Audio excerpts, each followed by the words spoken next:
Hello, this is Jim Pellegrino, your host for the hour, and our second guest is Paul Schlickman, who is the athletic director at Central Connecticut State University. Paul, pleasure to have you on the show again. Thanks for having me. Appreciate the last time you were here was about 18 months ago, back there in June of 2010. Two major things that happened to you. One, you were within a month of just having become the athletic director, Absolutely and right. two, you were engaged to be married. Absolutely right on both counts. So I know that you're still the athletic director. You did get married. I got married. I'm happily married. We're doing well. I like to think we're doing well on both counts. So excellent. Absolutely. So tell us what's new with the athletic program status. Anything new and exciting here happening with the program? I think we've got a lot of great things going on. I'm really proud of some of the things that we've implemented and accomplished in the last 18 months. Tell us about it. Probably the most noticeable is a rebranding project that we went through. That we unveiled back in August. It was a culmination of a year-long process where we revamped our logos and our marks, and we're now implementing that in multiple ways with the look of our uniforms, the look of our facilities and the aesthetics of that, and our merchandise. And so it's a multifaceted thing that has had, I think it's been incredibly well received. It's have a galvanizing and unifying impact with our student athletes and our staff, with folks on campus, with our alums.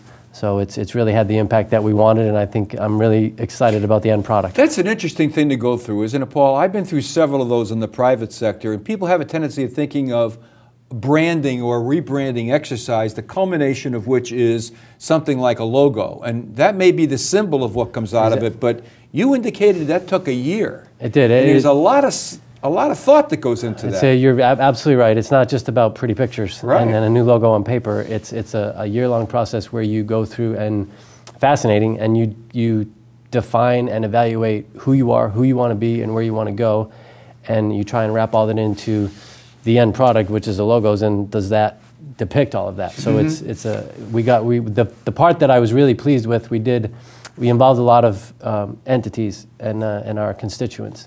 So we involve student athletes and coaches and campus folks and alums and corporate partners and all the stakeholders, season ticket holders, all the stakeholders that are vested in Blue Devil Athletics. And we got some terrific feedback from them, and I think that showed in the end product, because when we unveiled it in August, it was incredibly well received. We had a great event, and it was very well attended, and I think people are really happy with it. I certainly am happy with it, and most importantly, I'm happy our student athletes are fired up about it. So it's been well, good. That's excellent. I'm glad to hear that. It's just that I wanted to bring out the fact that that is no small exercise to go through a rebranding. No, it is not. So listen, you had challenges when you took over, but I know that having taken over, in my case, companies, Paul, right?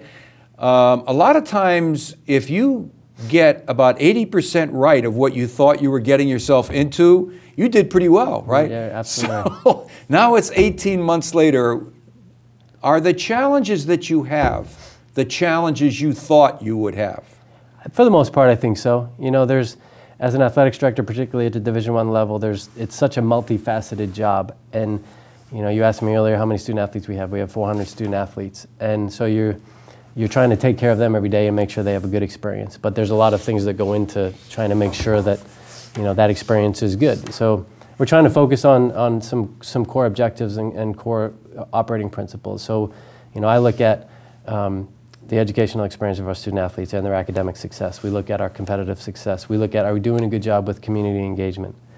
And then we're doing some good things with facilities. So I would say those are probably the highlights that I think about on a daily basis. So we have 50% of our athletes achieving a 3.0 or higher. That's good. We had, in the last year and a half, we've won 5 conference championships, and the conference is the Northeast NEC, Conference, right? Right. And right now we're riding in 4th place in the Commissioner's Cup. So we set a goal for this year to finish 4 above. We've never finished that high. So we're doing well competitively. Last year we had over 3,000 hours of community service that our athletes engaged in. So I think we're doing a pretty good job with that. And we just have out on El Grasso Boulevard, you see the finished product of a 2,500 seat expansion to our football complex. So that'll open in the fall. And then hopefully we're on track to, by the fall, have a brand new track and a soccer complex as well. So we've got some really exciting stuff going on. And NEC is Division I. Absolutely. You're a Division I program. This is our 26th year of Division I athletics. So absolutely, we have a great tradition and history of success in that. And so, all right, so you brought us up to date relative to the challenges, and you're pretty happy with the accomplishments that you've had. when you look ahead prospectively over the next year or two, what are the 2 or 3 major challenges you see ahead of you, Paul? I think just continuing to help us grow. And then, you know, we have 2 overriding strategic objectives, and that's a positive educational experience for our student athletes and be the premier program in the Northeast Conference. So we have to benchmark ourselves within our the locus of comparison is the conference and how we do against our competitors. And yeah, and the NEC conference now, give us the name of some of the teams in that conference. 12 members is from as far northeast to Bryant University in Rhode Island, to as far southwest to Pittsburgh and Robert Morris, St. Francis, Pennsylvania, Mount St. Mary's down to Maryland, so that's the footprint. Yeah. And then in between you've got us and Quinnipiac and Sacred Heart. There's 4 metropolitan New York schools, so it kind of touches.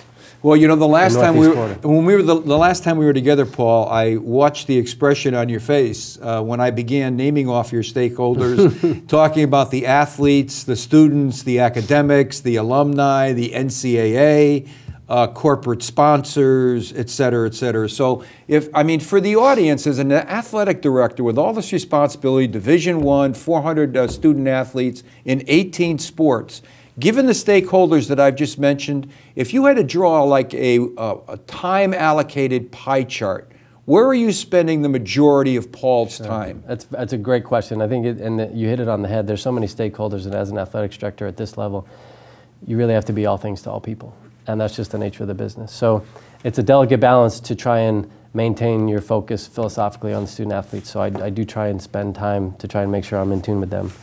I would say my first year and a half, it's probably between the internal component and the external component, probably 50-50.